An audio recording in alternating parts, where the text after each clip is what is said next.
Hi, everyone, and welcome back to Percepta's Microsoft Project Desktop App Training Series.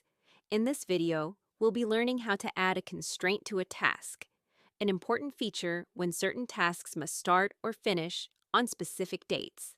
Constraints are used to model external or contractual rules in your project. For example, you might have a task that must start on July 10th because that's when a vendor becomes available, or a client's approval window opens. In short, constraints are hard scheduling rules that help you manage time-sensitive work. A constraint is a fixed rule that restricts a task's start or finish date, regardless of dependencies or auto-scheduling. You'd use a constraint when a task must happen on or not before or after a specific date, even if the rest of the schedule shifts. Here are some different types of constraints. Now let's walk through how to apply a must start on constraint in Microsoft Project. Go to the Gantt chart view.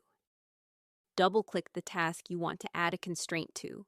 In the Task Information window, go to the Advanced tab.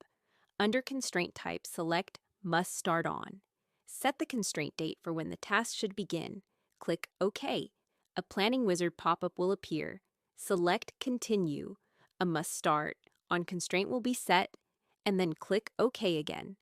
Your task now has a fixed start date that won't automatically move, even if linked tasks change, and that's it. You've just added a constraint in Microsoft Project, a powerful way to manage tasks that are tied to firm dates or external commitments. Thanks for watching this session of our Microsoft Project Desktop App Training Series. See you in the next video!